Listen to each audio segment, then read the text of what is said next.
क्या आप सोच सकते हैं, एक औरत जो किसी की घरवाली तो बनी लेकिन कभी किसी की हुई नहीं।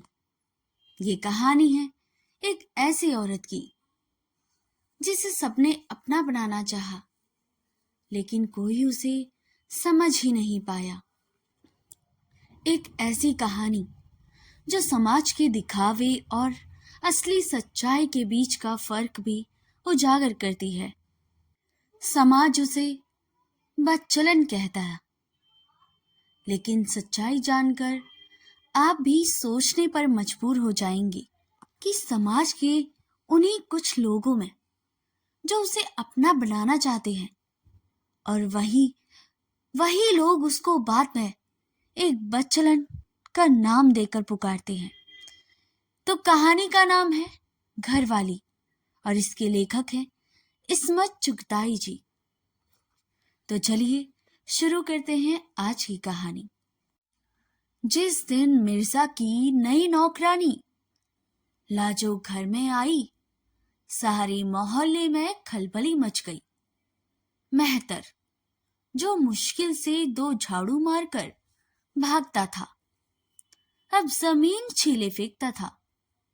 ग्वाला, जो दूध में पानी का छींटा देकर सिर मुंड जाया करता था, अब घर से गाढ़ा कड़ा हुआ दूध लाने लगा, ऐसा गाढ़ा कि रबड़ का गुमान होता था।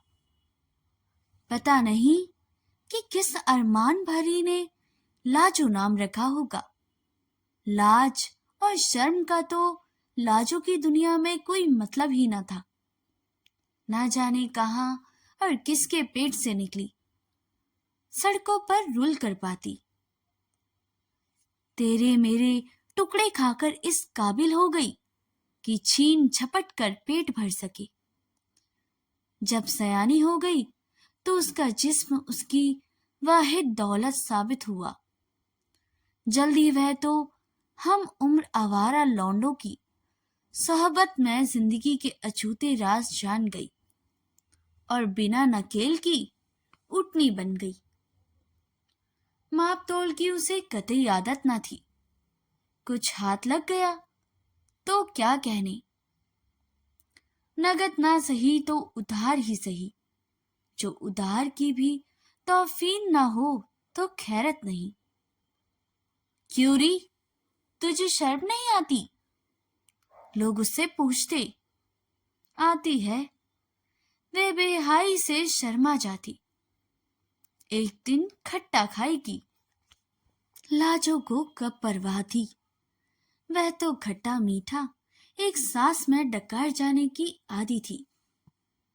सूरत बला की मासूम पाई थी, आंखें बिना काजल के कसौली भरी, छोटे छोटे दांत, मीठा रंग, क्या फीकत किस्म की भरकाले वाली चाल पाई थी कि देखने वालों की जबानें रुक जाती और आंखें बकवास करने लगती। मिर्जा कुंवारे थे, हाथ से रोटियां थापते थोपते अत्तू हो गए। बस छोटी सी बिसात खाने की एक दुकान थी जिसे वे जनरल स्टोर कहते थे। घर जाकर शादी करने की फुर्सत नहीं मिलती थी। कभी व्यापार ऐसा मंदा होता कि दिवाला निकालने की नौबत आ जाती। कभी ऐसी टूटकर बिक्री होती कि सिर उठाने की मोहलत ना मिलती।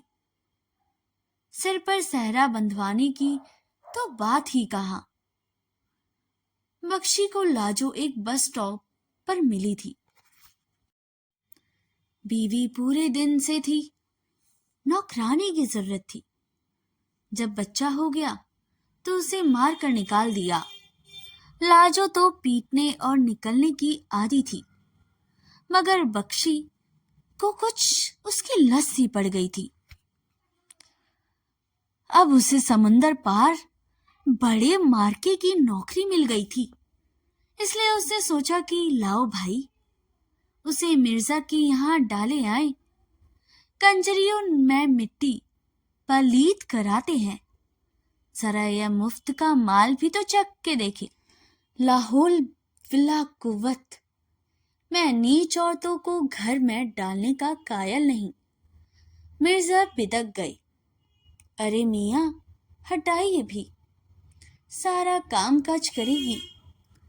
बख्शी ने समझाया, नहीं भाई, यह लानत कहाँ मेरे सिर मढ़े जाते हो। अपने साथ क्यों नहीं ले जाते? मेरा अकेले का टिकट आया है, सारी कुनबे के नहीं। इतने में लाजो बावर्ची खाने पर धावा बोल चुकी थी।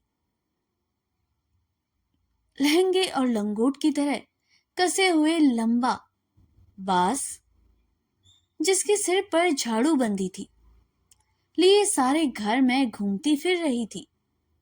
बख्शी ने जब उसे मिर्जा के फैसले की खबर दी तो उसे बिल्कुल नोटिस नहीं लिया। उसने पतीलिया मचान पर समाने को कहा और खुल नल पर पानी लेने चली गई। अगर तू कहे तो वापस घर पहुंचा दूं। चल दूर हो, तू मेरा खसम है जो मैं मैके छोड़ आएगा। जा अपना रास्ता ले, हम यहां से निपट लेंगे। बख्शी ने मोटी मोटी गालियां दी और हरामजादी अकड़ती काहे पे है। लाजो ने उसे भी तगड़ी गालियां दी और बख्शी जैसे लफंगे को भी पसीना छूट गया। बख्शी के जाने के बाद मिर्जा की ऐसी सिट्टी गुम हो गई कि वह एकदम भाग लिए मस्जिद की ओर बैठे सोचते रहे कि बेकार का खर्च बढ़ेगा, चोरी अलग करे और क्या भला सिर पर आ पड़ी। मगरिब की नमाज के बाद घर लौटे तो दम भर कर रह गए। जैसे भी अम्मा मरहुमा वापस तरीफ ले आई हो। घर चंदन हो रहा था। पानी पीने का कोरा मटका जिस पर मजा हुआ कटोरा छिलमिला रहा था। लालटेन साफ जगमगाती। मियाँ, खाना उतार दूं? लाजो ने घाट घाट का पानी पिया था। खाना तैयार है, गरम गरम रोटी डालती हूँ, आप भी बैठिए। बिना जवाब सुने वह रसोई घर में चली गई। आलू पालक की तरकारी, धुली मूंग की दाल जीरा और प्याज की बेगारी हुई। बस अम्मा जी के हाथ से खाई थी। गले में निवाला अटकने लगा। पैसे कहाँ से लाई? उन्होंने पूछा। बनिए से सामान उधार ले आई। मैं तुम्हारी वापसी का किराया दे दूंगा। वापसी? हाँ, मेरी हैसियत नहीं। कौन मांगे है तनख्वाह? मगर ज्यादा मिर्ची तो नहीं? लाजो ने फुल्का रकाबी में डालते हुए पूछा। गोया बात खत। जी चाहा कि कह दे। ने बखत सिर से पैर तक मिर्चे ही मिर्चे लगी हुई हैं। मगर लाजो छपा छप ताजा फुलके लगाने में लगी हुई थी, जैसे रसोई में कोई बैठा पका पका कर दे रहा हो। खैर, सुबह देखा जाएगा। मिर्जा सोचकर अपने कमरे में चले गए। उम्र में पहली बार एक औरत घर में सो रही थी। ना जाने कैसा लग रहा था। थके हुए थे तो सो गए। ना मियाँ मैं ना जाने की। उन्होंने जब सुबह को उसके घर जाने की बात छेड़ी तो लाजो ने अल्टीमेटम दे दिया। मगर क्या मेरे हाथ का खाना पसंद नहीं आया? यह बात नहीं। वह तो सब ठीक है, मगर तो फिर कौन सजा हुई? लाजो ने गर्म मिजाज में कहा। पहली ही नजर में लाजो दिल दे बैठी थी। मिर्जा को नहीं, घर को। बगैर मालकिन का घर अपना ही हुआ ना। घर मर्द का थोड़े ही होता है, वह तो मेहमान होता है। बख्शी मुआ तो कीड़ों भरा कबाब था, अलग कोठा करके रखा था, और कोठा भी कमबख्त नंदी कुमार का भैंस का। भैंस तो कभी की खुदा को प्यारी हो चुकी थी, मगर ऐसी बू छोड़ गई थी कि लाजो का रंग रंग में रच गई थी। ऊपर से नखरे करता था सो अलग। यहाँ घर की रानी तो वही थी। मिर्जा नींद भौंदे थे, यह लाजो ने देखते ही ताड़ लिया। वाकई मेहमानों की तरह आते, चुपचाप आगे रख देती और खा लेती।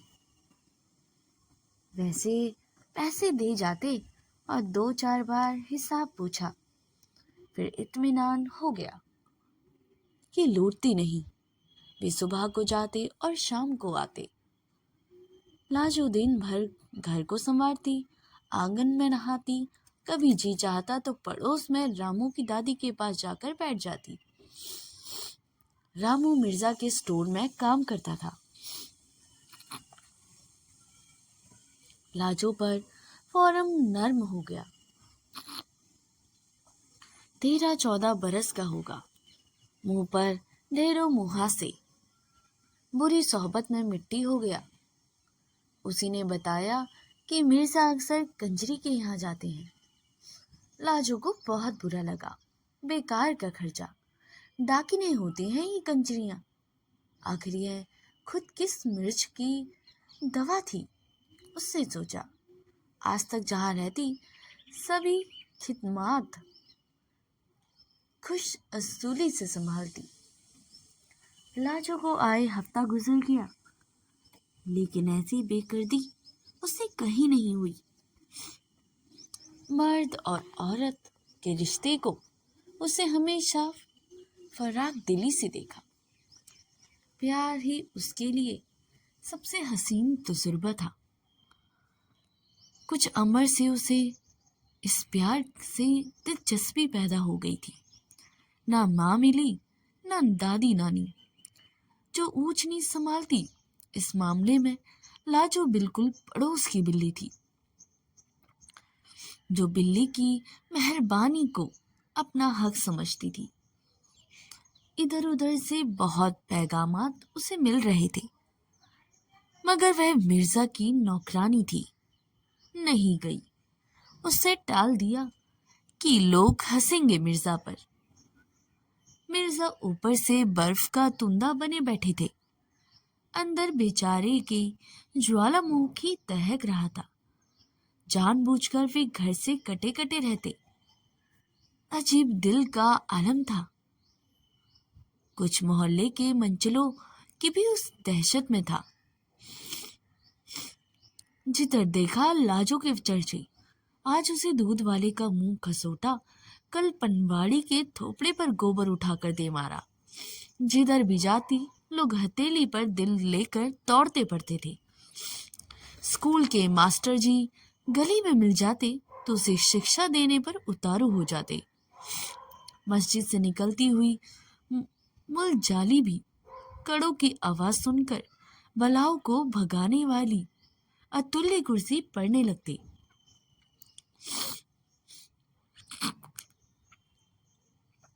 मिर्जा को चढ़े हुए से घर में घुसे। लाजो उसी दम नहाकर आई थी। गीले बाल कंधों पर पड़े थे। चूल्हा फूकने की वजह से गाल तमतमा रहे थे, आंखें छलक रही थी। मियाँ को बेवक्त आता देखकर उसने दांत निकोस लिए। मिर्जा बड़बड़ाकर गिरने से बचे। उन्होंने सिर झुकाकर रोटी खाई, फिर जाकर मस्जिद में बैठ गए, मगर दिल घर में पड़ा था। पता नहीं बैठे बिठाए उन्हें घर क्यों एकदम याद आने लगा था। लौटे तो लाजो दरवाजे पर खड़ी किसी से झगड़ रही थी। मिर्जा को देखकर वह मटक गया। कौन था? उन्होंने शक्की शौहर की तरह पूछा। रघुआ। रघुआ। मिर्जा बरस से दूध लेते थे, मगर ग्वाले का नाम भी मालूम होता था। दूध वाला। हुक्का ताज़ा करूं मियाँ? लाजो ने बात टाली। नहीं। क्या कहता था? पूछता था कितना दूध लाऊं। फिर तुमने क्या कहा? मैंने कहा तेरी अर्थी उठे, जितना रोज लाता है। फिर मिर्जा सुलग गई। फिर मैंने कहा हरामी, अपनी अम्मा भैंस को दूध पिला। उल्लू का पट्टा बड़ा हरामी है रघुआ। बंद कर दूध, हम स्टोर से वापसी पर ले आया करेंगे। रात का खाना खाने के बाद मिर्जा ने बड़े ठस्से के साथ कलफदार कुर्ता पहना, इत्र की फुरेरी कान में अटकाई और छड़ी संभाल कर खिरखिराते हुए चल दिए। लाजो जन भूल कर कबाब हो गई। पतिव्रता की तरह गुमसुम देखती रही और मन ही मन उस कंजरी को कोसती रही। वह मिर्जा को पसंद नहीं, ऐसा तो कभी भी नहीं हुआ। कंजरी अपने दूसरे ग्राहक को निपटा रही थी कि मिर्जा बिगड़कर लाला की दुकान पर जा बैठे। महंगाई और सियाई उलटफेर पर जी जलाकर वापस झंझलाते हुए लौटे तो 11 बज चुके थे। पानी की सुराही सराहने रखी हुई थी, मगर ध्यान न गया। बावर्ची खाने वाले दर्रे में एक मटका रखा था। गटगटाकर ठंडा पानी पिया, मगर जी की आग भड़क उठी। लाजो की चिकनी सुनहरी टांग दरवाजे की आड़ से झांक रही थी। बेढंगी सी करवट पर उसके कड़े कनकनाए, टांग और पसर गई। मिर्जा ने गिलास और चढ़ाया। वे लाहौल का पाठ करते हुए पलंग पर जा गिरे।